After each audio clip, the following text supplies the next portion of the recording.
السلام علیکم ورحمۃ اللہ وبرکاتہ۔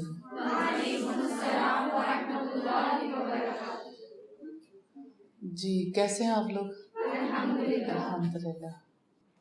نحمدہ ونصلی علی رسولہ الکریم، اما بعد فاعوذ باللہ من الشیطان الرجیم، بسم اللہ الرحمن الرحیم۔ رب اشرح لی صدری ویسر لی امری واحلل عقدۃ من لسانی یفقہوا قولی۔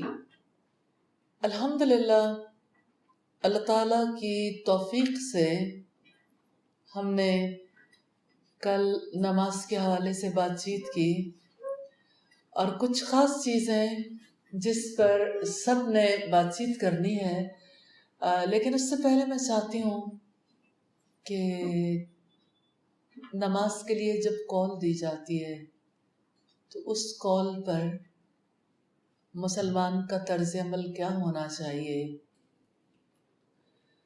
کل کی بات چیت کے حوالے سے ہم دیکھ لیتے ہیں۔ نماز کے لیے جب کال دی جاتی ہے اسے اذان کہتے ہیں۔ سب سے پہلی بات کیا ہوتی ہے اذان میں؟ آپ کے دل پر اس کا کیا اثر ہوتا ہے؟ نارملی جب لوگ سنتے ہیں پھر سے کیسے سنتے ہیں؟ عادتاً کال ہے، رسپیکٹ بھی ہوتی ہے، اس کی وجہ سے سب کو پتہ چل جاتا ہے کہ اب نماز کا وقت ہو گیا، لیکن وہ الفاظ دل کو اس طرح سے کیوں نہیں پکڑتے جیسا کہ ان الفاظ کا حق ہے، جیسا کہ اس کا اثر ہونا چاہیے؟ ریزن کیا ہے؟ نماز کے ساتھ تعلق جوڑنے کے لیے اور نماز کی طرف توجہ دلانے کے لیے اذان دی جاتی ہے، اور ہماری اذان میں وہ ساری چیزیں الحمدللہ اللہ کے فضل سے موجود ہیں جن کے توسط سے ہر ایک کی نماز اچھی ہو سکتی ہے۔ اذان میں تو غور و فکر جو کرنا ہے وہ اذان میں ہے۔ اذان سنتے ہوئے اگر کوئی اس کی طرف توجہ نہیں کرے گا تو توجہ نہ کر سکنے کے باعث اذان تو ہوتی رہے گی اور دوسرے کام بھی ہوتے رہیں گے۔ تو ہمارے پیارے نبی محمد رسول اللہ صلی اللہ علیہ وسلم نے ہمیں جو طریقہ سکھایا وہ کتنا پیارا ہے کہ جب آپ اذان سنیں پھر کیا کریں؟ اس کا جواب دیں۔ دل بھی حاضر ہو جاتا ہے نا جب آپ جواب دیتے ہو، پھر آپ غور بھی کرتے ہو الفاظ کیا کہے گے، آپ کس کو جواب دے رہے ہو، آپ کیوں الفاظ دہرا رہے ہو۔ تو الفاظ دہراتے ہوئے آپ کی لامحالہ توجہ اذان کی طرف ہوتی ہے، اور خاص طور پر جب یہاں پہنچتے ہیں پیچھے پیچھے ویسے تو وہی الفاظ ہوتے ہیں، لیکن جب کہا جاتا ہے حی علی الصلاۃ پھر کیا جواب ہوتا ہے؟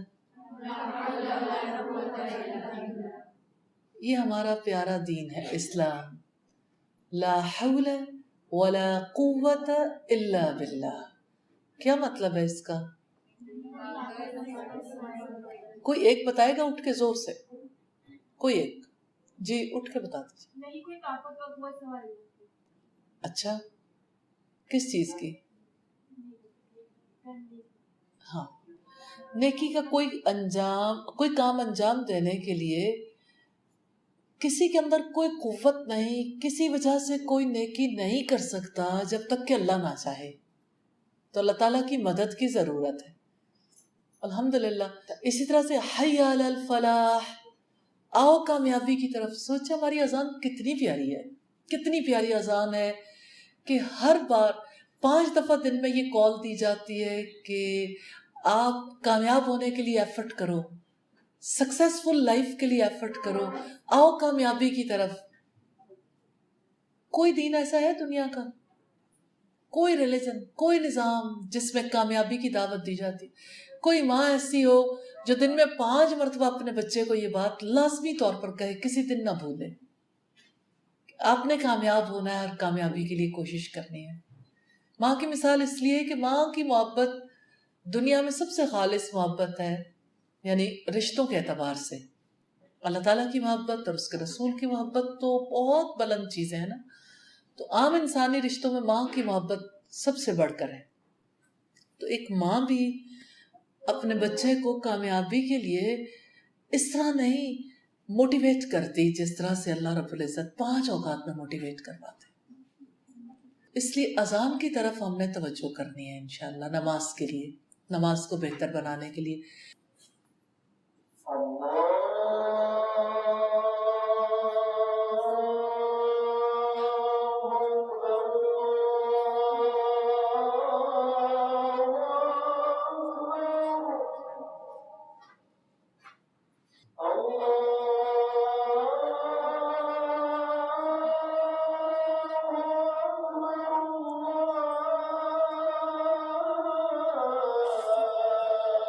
میسج ٹھیک نہیں دیا۔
ملائیشیا کے لوگ نماز زیادہ پڑھتے ہیں، کیا آپ اس کی ریزن بتا سکتے ہیں؟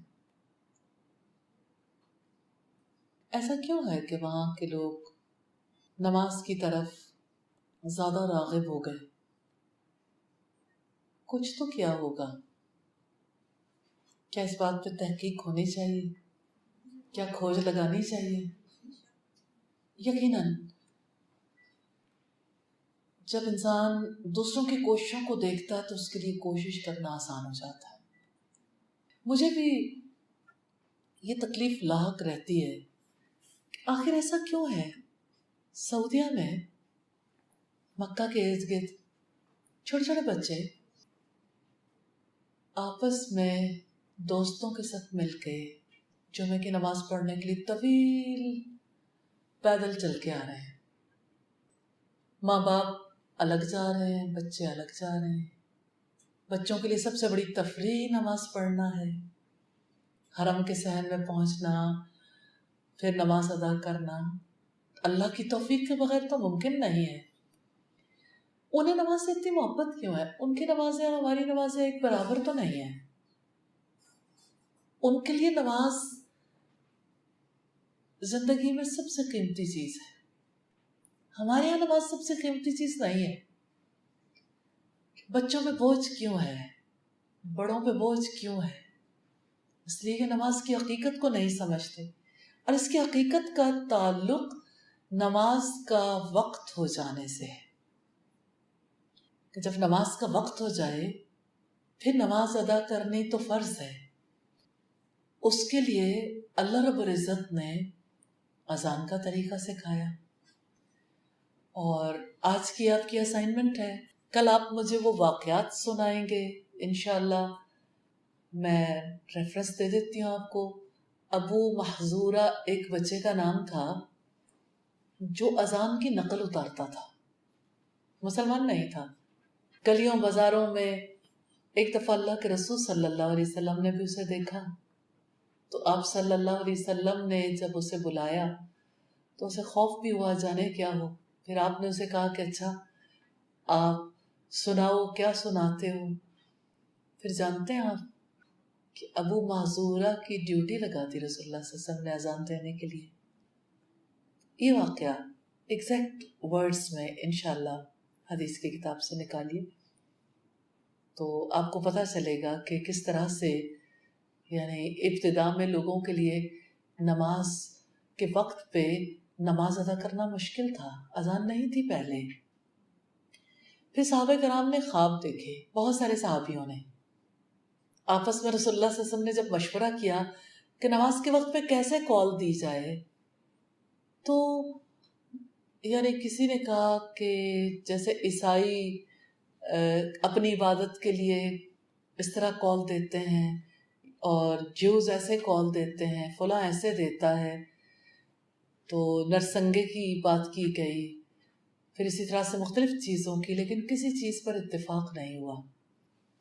پھر ایک روز ایسا ہوا کہ ایک صحابی نے آ کے کہا میں نے خواب میں یہ الفاظ سنے ہیں. دوسرے نے کہا میں نے بھی یہی الفاظ سنے. ایک اور نے کہا میں نے بھی یہی خواب دیکھا ہے. پھر الحمدللہ اللہ رب العزت کی طرف سے نبی صلی اللہ علیہ وسلم پر یہ بات کھول دی گئی کہ اللہ تعالیٰ کی جانب سے. پھر آپ صلی اللہ علیہ وسلم نے وہی الفاظ، اذان کے الفاظ رائج کر دیے. آج پوری دنیا ان سے نفع اٹھاتی ہے اور اٹھا سکتی ہے. اللہ اکبر، اللہ اکبر.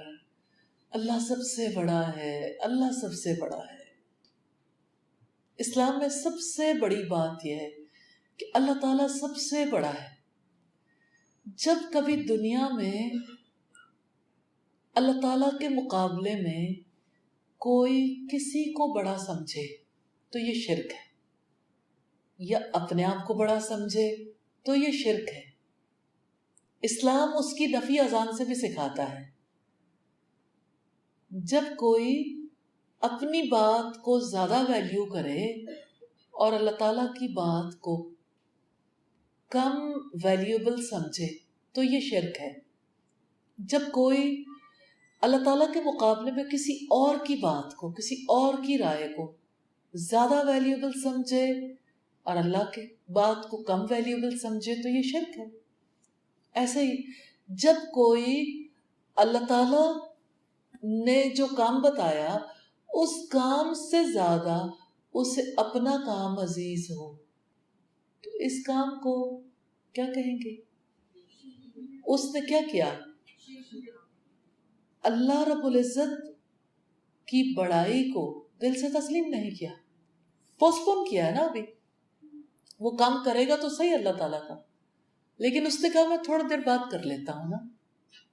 تو اس نے اللہ رب العزت کی عظمت اور بڑائی کی بجائے اپنی بات کو آگے رکھا، اپنے کام کو آگے رکھا. اذان فیصلہ کرتی ہے کس کے لیے اللہ تعالیٰ کی ذات سب سے بڑی ہے اور کس کے لیے اپنے کام، اپنی زندگی، اپنے معاملات زیادہ بڑے.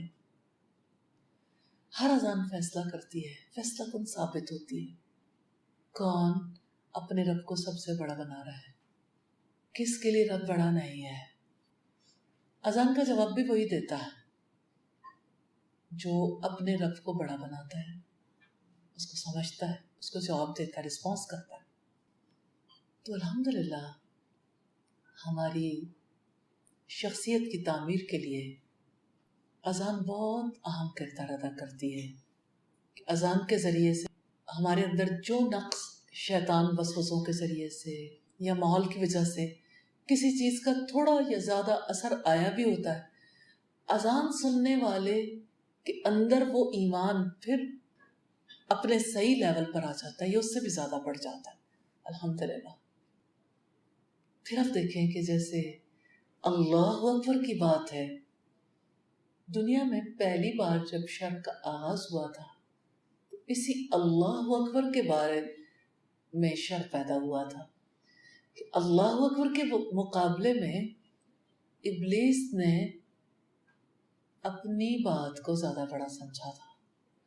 اس نے سوچا میں تو آگ سے بنا ہوں، آگ کا شعلہ اوپر جاتا ہے اور آدم مٹی سے بنا ہے، مٹی تو نیچے کی طرف جاتی ہے. تو اللہ تعالیٰ نے جب حکم دیا کہ آدم کو سجدہ کرو تو اس کے دل میں یہ بات آئی، انا خیر من، میں اس سے بہتر ہوں.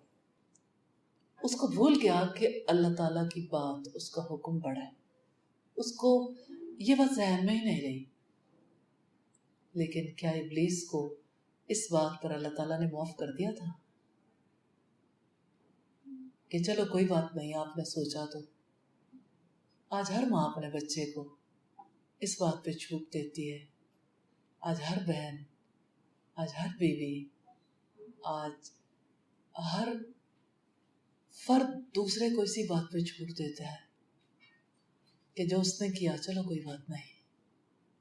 نہیں، بات ہے کسی کی ذات بڑی نہیں سوائے اللہ تعالیٰ کے، کوئی عظیم نہیں سوائے اللہ تعالیٰ کے، کوئی خالق نہیں سوائے اللہ تعالیٰ کے، کوئی رزق نہیں دیتا سوائے اس کے، کسی نے زندگی نہیں دی سوائے اس کے، کوئی موت سے ہمکنار نہیں کر سکتا سوائے اس کے. وہ عظیم ہے، وہ کبیر ہے، وہ رب رحیم ہے. وہی حق رکھتا ہے کہ ہم مسلسل اس بات کا اقرار کریں، اللہ اکبر، اللہ سب سے بڑا ہے.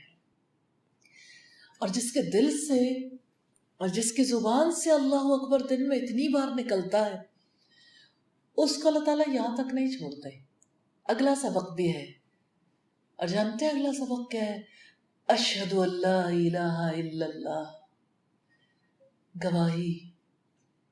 کہ اگر آپ کو یقین ہے تو آپ گواہی دو. میں گواہی دیتی ہوں کہ اللہ تعالیٰ کے سوا کوئی عبادت کے لائق نہیں، کوئی ایسا نہیں جس کا ہم کہاں مانیں، کوئی ایسا نہیں جس کی ہم اطاعت کریں، کوئی ایسا نہیں جس کی ہم عبادت کریں، کوئی ایسا نہیں جس کے ہم غلام بن جائیں. انسان غلام بن جاتے ہیں کسی کی فکر کے. کوئی بات کہے، اس کی بات جب دل پہ اثر کر گئی، اس کی بات مان لی، تو کس کو بڑا بنایا؟ جس کی مانتے ہیں نا وہی معبود ہے، وہ معبود ہے. اور جو اس کی عبادت کرنے والا ہے، وہ اگرچہ نماز کی طرح عبادت نہیں کر رہا، لیکن عبادت تو عبادت ہوتی ہے. عبادت کا مطلب کیا ہے؟ بندگی، غلامی، فرما برداری، اطاعت. جب آپ کسی کی مانتے ہو اللہ کو چھوڑ کر، تو یہ ایک اعتبار سے اس کو معبود بنانے کی بات نہیں ہے. دنیا میں آج کتنے گمراہ کن نظریات، کتنے لوگ ہیں جو اپنی اپنی منوانا چاہتے ہیں، جو یہ گواہی دیتا ہے کہ اللہ کے سوا کسی کا حق نہیں کہ اس کی مانی جائے، اس کی عبادت کی جائے، اس کی غلامی کی جائے. جو یہ گواہی دیتا ہے وہ اللہ تعالیٰ کا سلیو بن جاتا ہے، slave. الحمدللہ ہم کسی کے فکر کے غلام نہیں ہیں، ہم کسی انسان کے غلام نہیں ہیں، ہم اپنے پیدا کرنے والے کے غلام ہیں. وہ ہمارا مالک ہے، اس نے ہمیں پیدا کیا، وہ ہمیں رزق دیتا ہے، وہی ہماری رہنمائی کرتا ہے، وہی ہمیں کھلاتا ہے، وہی ہمیں پلاتا ہے. جب ہم بیمار ہو جاتے ہیں وہی ہمیں شفا دیتا ہے. اسی سے ہم امید رکھتے ہیں کہ یوم الدین کو وہ ہماری خطائیں معاف کر دے گا انشاءاللہ. تو ہم اسی کی عبادت کرنے والے، اسی کی غلامی کرتے ہیں. ایاک نعبد، صرف آپ کی ہم عبادت کرتے ہیں، آپ کے ہم غلام ہیں، اس لیے ہم آپ سے مدد چاہتے ہیں. وَإِيَّاكَ نَسْتَعِينُ، اور صرف آپ سے ہم مدد طلب کرتے ہیں. تو دنیا میں اب عبادت کی بہت زیادہ صورتیں ہوں گی، کیونکہ اب ہر جگہ پر ایسا نہیں ہے کہ لوگ بتوں کی بندگی کریں یا قبروں کی بندگی کریں. بہت بڑی تعداد ہے دنیا میں جو کسی معبود کو نہیں مانتی، جو اللہ تعالیٰ کا بھی انکار کرتی ہے، ہر ریلیجن، ہر دھرم کا انکار کرتی ہے. لیکن وہ بھی کچھ لوگوں کے افکار اور نظریات کا اقرار کرتے ہیں. جو جس کا اقرار کرتا ہے وہ اسی کو رب بناتا ہے، وہ اسی کو مانتا ہے. وہ کسی چیز کا تو بلیور ہے نا، کسی کی فکر کا بلیور ہوگا. ایتھیسٹ ہے نا، ملحد، جو خدا کو نہیں مانتا، وہ بھی کسی کے تو مانتا ہے. تو ذرا یہ تو دیکھیں کہ کوئی کس کی مانتا ہے، کس کے لیے کون بڑا ہے. شکر ہے اس ذات کا جس نے ہمیں یہ سکھایا، اللہ اکبر، اللہ سب سے بڑا ہے.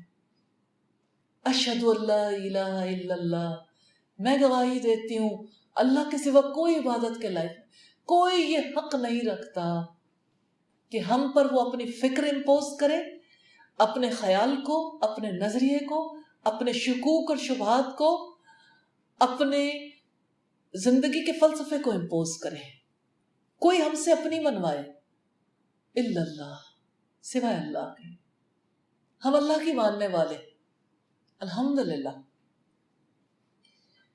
وہ ایک سجدہ جسے تو گراں سمجھتا ہے، 1000 سجدوں سے دیتا ہے آدمی کو نجات. آج جس دنیا میں ہم رہتے ہیں، اس دنیا میں ہمیں بڑے چیلنجز درپیش ہیں.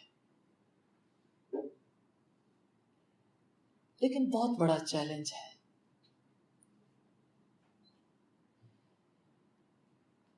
لوگوں نے بھی چیلنج بنایا ہوا ہے، اور چیلنج ہمارے لیے بھی ہے. جن لوگوں نے چیلنج بنایا وہ کیسے کنونس کرتے ہیں، کیسے وہ انسانی ذہنوں کو برباد کر دیتے ہیں، کیسے وہ لوگوں کو بتاتے ہیں عبادت سے انسانیت کو نجات دلانی ہے. نعوذ باللہ. جو کہتے ہیں کہ ہماری جنگ ہے ہر عبادت کرنے والے سے، کہ ہم نے ساری انسانیت کو عبادت سے بچانا ہے. اور انہوں نے اپنی موومنٹ کا نام دیا ہے وار اگینسٹ ورشپ، عبادت کے خلاف جنگ. وہ کہتے ہیں ٹیررزم خطرہ نہیں ہے، وار اگینسٹ ٹیررزم نہیں، step ahead, war against worship. جانتے ہیں پاکستانی مسلمان کہتے اپنے آپ کو مسلمان، جنہوں نے یہ موومنٹ شروع کی، لاکھوں لوگ ہیں جو ان کے ساتھ متفق ہو گئے، لاکھوں. میں یہ تو نہیں کہتی کروڑوں، لیکن لاکھوں لوگ ضرور ہیں جن کو وہ کنونس کر چکے ہیں، جو سمجھتے ہیں کہ مسجد میں قدم رکھنا دراصل اپنے آپ کو پلید کر لینا. نعوذ باللہ.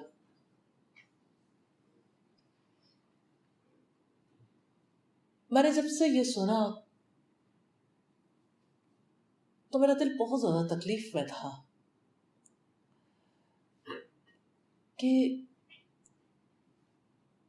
دین کو اس طرح سے بدلا جا رہا ہے اور ہماری نسلوں کو اس طرح سے کیپچر کیا جا رہا ہے، لیکن مجھے اس میں اللہ تعالیٰ کی بڑی حکمت نظر آتی ہے۔ جب کچھ لوگ اپنی فکر کی ناپاکی پھیلانا شروع کر دیتے ہیں تو اس کی وجہ سے غافل انسانوں کو بیدار ہونے کا موقع مل جاتا ہے۔ جیسے کسی کے گھر میں آگ لگ جائے تو آگ لگنے پہ وہ اچانک کس طرح سے سارے لوگ کانشیس نہیں ہو جاتے، سب مل کے جو ان کے ہاتھ میں آئے جیسے بھی ہو وہ آگ بجھانے کی کوشش کرتے ہیں۔ ایسے ہی عبادت کے خلاف آگ بھڑکا دی گئی، تو ہم اس کو محض ٹریڈیشنل طریقے سے سیکھ نہیں سکتے کہ ہم کہیں کہ ہمیں پتہ چل جائے کہ نماز کا وقت کون سا ہے، نماز کی کس رکعت میں کیا کرنا ہے، یہ ساری باتیں بھی ہم نے سیکھنی ہے۔ لیکن میں سمجھتی ہوں کہ اس آگ کو جو لوگوں نے بھڑکا رکھی ہے اس کو بھی سمجھنے کی ضرورت ہے۔ میں چاہتی ہوں کہ تھوڑی سی ہیلپ کرتے ہیں فائز آپ میری اس دوران، جتنی دیر تک ہم بات جاری رکھتے ہیں، کیونکہ میں چاہتی ہوں کہ عبادت کے حوالے سے یہ بات چیت آپ کے سامنے ضرور رکھ دوں۔ پھر اذان میں اگلی بات آ جاتی ہے، اشہد ان محمد الرسول اللہ، میں گواہی دیتی ہوں کہ محمد صلی اللہ علیہ وسلم اللہ تعالیٰ کے رسول۔ ایک مسلمان کو کس طرح محبت کے ساتھ رب العزت اپنے رسول کے ساتھ باندھ کے رکھتے ہیں۔ ہر اذان میں ہم سنتے ہیں اور ہمیں جواب دینا ہے کہ محمد صلی اللہ علیہ وسلم کو اللہ تعالیٰ نے ہمارے لیے رسول بنا کر بھیجا، اب قیامت تک کوئی اور رسول نہیں آئے گا۔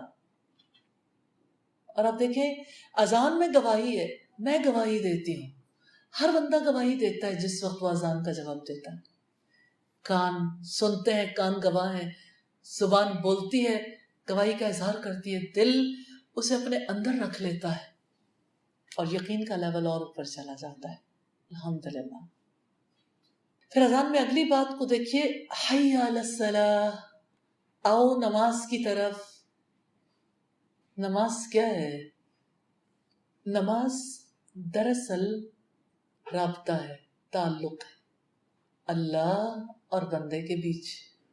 ایک ماں کے یوٹرس میں جب کسی بچے کی تخلیق کا آغاز ہوتا ہے تو اس کے یوٹرس کے اوپر کی طرف، اوپر کی وال میں علقہ جو جمع و خون ہے وہ وال کے ساتھ چمٹ جاتا ہے۔ یہ بچے اور ماں کا پہلا تعلق ہے، جمع و خون، زندگی کا آغاز ہوتا ہے۔ بچہ یوٹرس کی وال سے، وہ لہو ہے، اسے کچھ پتا نہیں، لیکن اللہ کے حکم سے یہ سلسلہ پایہ تکمیل کو پہنچتا ہے کہ اس وال سے، اس کی دیواروں سے اپنے لیے زندگی کو سک کرتا ہے، بلڈ، اور وہ جو ابتدائی ذرات ہوتے ہیں وہ بڑھتے جاتے ہیں۔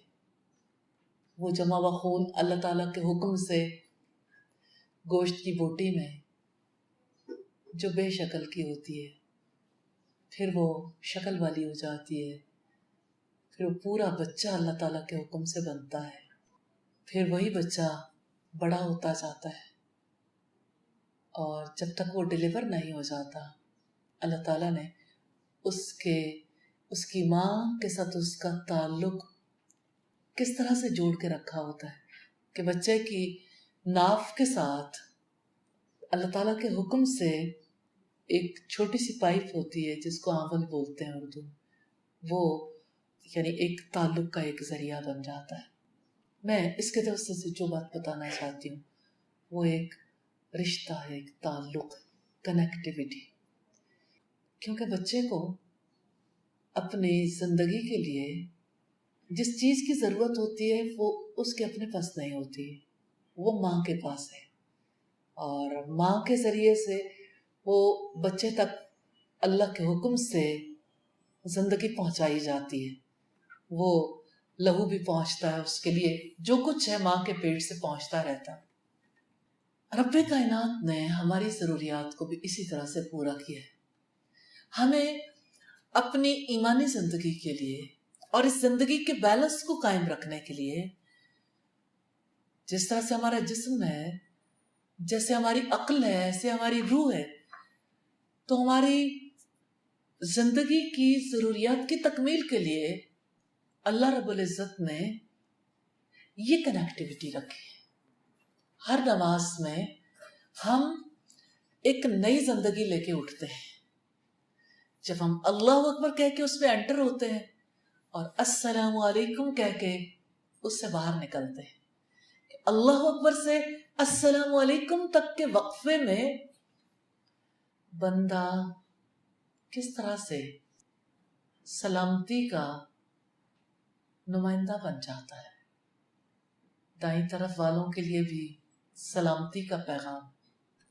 اب جو میرے رائٹ سائڈ پہ ہیں، جو میرے لیفٹ سائڈ پہ ہیں، یعنی ساری دنیا کو وہ سلامتی کا پیغام دیتا ہے، کیونکہ وہ نور کے حالے میں اپنا رابطہ رب کائنات سے جوڑ کے آ رہا ہوتا ہے کہ اس رب کے ساتھ جوڑنے کی وجہ سے اب میں امن کا سفیر ہو گیا ہوں.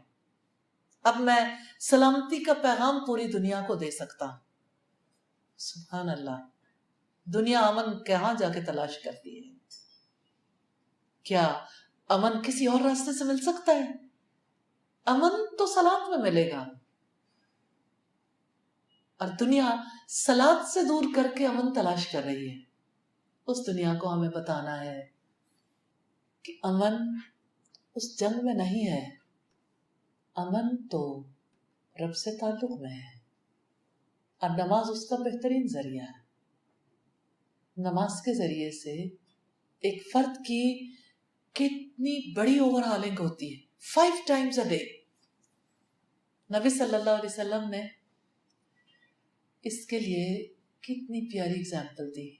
آپ صلی اللہ علیہ وسلم جب کوئی چیز سمجھاتے تھے تو امیجنیشن سے آپ نے اپنے صحابہ سے پوچھا کہ اگر کسی شخص کے گھر کے دروازے پر کوئی نہر ہو اور وہ دن میں 5 مرتبہ اس میں نہا لے تو کیا اس پر کوئی میل کچیل باقی رہے گا؟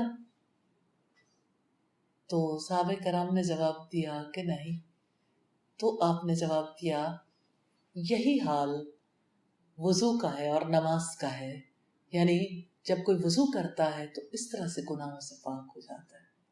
یہ نماز تو پاک کرنے کے لیے، دل کو بھی، نظر کو بھی، سماعت کو بھی، اور پوری حیات کو. کتنی سچی بات ہے جو رب العزت نے ارشاد فرمائی، ان الصلاۃ تنہی عن الفحشاء والمنکر. بے شک نماز برائی اور بے حیائی سے روکتی ہے. اور اس کے لیے کال کتنی پیاری کال ہے، حی علی الفلاح، آؤ کامیابی کی طرف. نماز کامیابی کے لیے پہلی سیڑھی ہے. کوئی نہ اس دنیا میں کامیاب ہو سکتا ہے، نہ آخرت کے لیے وہ کامیاب ٹھہرایا جا سکتا ہے جو نماز ادا نہ کرتا. رب العزت نے فرمایا قد افلح المؤمنون، یقیناً کامیاب ہو گئے ایمان لانے والے. وہ کون ہے؟ ان کا پہلا کام کیا ہے؟ وہ کیا کرتے ہیں؟ کون بتائے گا کیا کرتے ہیں؟ جی فرزانہ. جی وہ جو اپنی نمازوں میں خشوع کرتے ہیں، جن کے دل جھک جاتے ہیں، بچھ جاتے ہیں اپنے رب کے لیے. بس ایک اوپن سیکرٹ ہے، جس کا دل اذان سے لگ جائے گا اس کا نماز سے بھی لگ جائے گا. اذان سمجھ لیں. اور پھر جس کا دل وضو میں لگ جائے گا اس کا نماز میں بھی لگ جائے گا. کیونکہ ایک پاکیزگی فکر کی پاکیزگی ہے، عقل کی، جو اذان سے ملتی ہے. اب اذان کے ذریعے سے جو پاکیزگی نصیب ہوتی ہے اس میں اللہ اکبر شہادہ ہے، اللہ کی شہادت ہے، اس کے ایک معبود ہونے کی، اس کے سوا کسی کو عبادت کے لائق نہ سمجھنے کی شہادت ہے، محمد رسول اللہ کی شہادت ہے، حی علی الصلاح، حی علی الفلاح، کامیابی کی طرف بلاوا ہے، پھر کیا جواب ہے؟ میری کیا بساط، میری کیا مجال، کسی کے پاس کوئی قوت نہیں، کوئی کامیابی کے لیے ایفرٹ نہیں کر سکتا، کوئی نماز کے لیے بھی کوشش نہیں کر سکتا الا باللہ، مگر اللہ تعالیٰ کسی کے لیے ممکن بناتے ہیں۔ اللہ اکبر، ایک بار پھر اللہ اکبر ہے، اللہ سب سے بڑا ہے، لا الہ الا اللہ، اللہ کے سوا کوئی عبادت کے لائق نہیں۔ چند فقرے، چند الفاظ اور پیورٹی آف تھاٹ، سبحان اللہ، کتنی پیاری ہے ہماری اذان۔ آپ اذان سے محبت کرتے محبت کرتے کیا اس محبت کے لیول کو بڑھا سکتے ہیں؟ انشاءاللہ۔ اب زیادہ اونچی آواز ہے نا، انشاءاللہ ہوپ ہو گئی نا، کتنا اونچا، کتنا لیول بڑھائیں گے اس کا؟ اچھا، اللہ تعالیٰ نے کتنا چانس دیا اس لیول کو بڑھانے کے لیے؟ 5 times a day، حد کوئی نہیں، لیکن 5 times a day ہر کوئی کوشش کر سکتا ہے، الحمدللہ۔ اچھا، پھر آپ اپنے دین میں خوبصورتیاں دیکھیے، کوئی کام کرنا ہے اس کے لیے طریقہ کار موجود ہے، اور اس طریقہ کار کے لیے اگر آپ غور کریں تو وہ ایسے مواقع پر ہے جب واقعی ضرورت ہوتی ہے۔ ایک دفعہ پھر ہر دفعہ 5 دفعہ دن میں سوچ پاک ہو رہی ہے، لیکن اسی کی پاک ہوگی جو سوچے گا، جس کی توجہ ہوگی، جو غور کرے گا، جس کو سمجھ آئے گی۔ اس لیے اذان کے الفاظ کو انشاءاللہ تعالیٰ سمجھنا ہے۔ پھر اذان کے بعد دوسری چیز جو پاک کرنے والی ہے، کیا آپ کو پیورٹی پسند ہے؟ پاکیزگی پسند ہے؟ اچھا، کتنی عجیب بات ہے، ہم جس دنیا میں بستے ہیں وہاں انسانوں کا کانسیپٹ بدل گیا ہے۔ آپ نے بھی قبول کیا ہوا ہے، آپ کہیں گے کیسے؟ آپ اذان کو پیور کرنے کا ذریعہ سمجھتے ہیں، آپ لائف کی پیورٹی کے لیے اذان، وضو اور نماز کو ضروری خیال کرتے ہیں، یا نیسلے کے پانی کو؟ پیور لائف، ہر کسی نے آج تک مجھے وہ بندہ دکھا دے جس نے پیور لائف پہ آبجیکشن کیا۔ ہمارا دشمن کیسے کام کرتا ہے؟ پیور لائف کا کانسیپٹ ہی چینج کر دیا۔ اب کسی کو کسی اور طرف توجہ کرنے کی ضرورت نہیں، وہ پانی پیے اور ٹھنڈا ہو جائے، سارا ایمان پانی کے ساتھ گیا۔ اس کو یہی پتا چلے کہ زندگی تو نسلے کا پانی پینے سے اچھی گزرتی ہے۔ کدھر ڈوب کے ہمارا دشمن وار کرتا ہے، محنت کرتے ہیں بھائی، لوگ ایسے ہی تھوڑی اسلام سے دور جا رہے ہیں، اپنے رب سے دور جا رہے ہیں، اس کے لیے لوگ بیٹھ کے محنت کرتے ہیں۔ آپ جانتے ہیں کہ امریکہ میں شیطان کے پجاری اپنی عبادت گاہیں بنا چکے ہیں، کریکلم بنا چکے ہیں، نصاب بھی، سکولز بھی بن گئے ہیں۔ اب شیطان کی پوجا سکھائی جاتی ہے، اور پجاری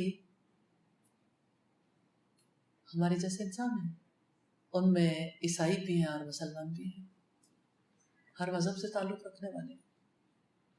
کیا ابلیس نے نہیں کہا تھا کہ میں ان کی اولادوں میں سانجھا لگاؤں گا، حصہ لے لوں گا اپنا؟ تو سوچیں، ایک اتنا چھوٹا میسج ہے لیکن کانسیپٹ بدل گیا پوری سوسائٹی کا۔ کوئی سوچ بھی نہیں سکتا تھا اب سے کچھ سال پہلے کہ پانی بھی خرید کے پئیں گے، اب پانی بھی پیتے ہیں اور اپنے ایمان کی جگہ کچھ اور چیزوں کو ایمان بھی بنائے ہوئے ہیں، معذرت کے ساتھ۔ زندگی کا تصور بھی بدل چکا ہے۔ آپ زندگی کے تصور کی بات ہے نا. سوچیں کتنی کمپنیز ہیں جو اس کے لیے ورک کر رہے ہیں، ان کے سارے ریسورسز اس مقصد کے لیے جھونکے گئے. اس ساری گفتگو کو سنوانے کا مقصد یہ ہے، ابھی آپ سنیں گے نماز کے حوالے سے بھی، کہ ہم ایسے دور میں پیدا ہوئے، یہ اللہ تعالیٰ کی حکمت ہے، اور وہ سب معاملات کو خوب جانتا ہے. جو دور انتہائی مشکل ہے، جو دور فتنوں کا ہے، جہاں پر اپنے ایمان پہ باقی رہنا واقعتاً بہت زیادہ مشکل ہو گیا. جیسے کہ نبی صلی اللہ علیہ وسلم نے فرمایا کہ ایک دور قرب قیامت کی علامات میں سے ایک ہے کہ ایک دور ایسا آئے گا کہ جب لوگ صبح کو مومن ہوں گے تو شام کو کافر، اور شام کو مومن ہوں گے تو صبح کو کافر. تو یہ کافر بنانے کے لیے جو موومنٹ ہے، اور اب ماں باپ کو سمجھ نہیں آتی کہ ہمارے بچے کہاں سے گمراہ ہو رہے ہیں، کس فکر سے انہیں جو ہے متاثر کیا جا رہا ہے. تو یہ ایک آرگنائزیشن نہیں ہے، ایسی سینکڑوں آرگنائزیشنز ہیں جو اسلام پر حملہ کرنے کے لیے اور مسلمانوں کو ان کے دین سے، ان کے رب سے روکنے کے لیے، ان کی عبادات سے روکنے کے لیے ایفرٹس کر رہی ہیں. تو سنیے گا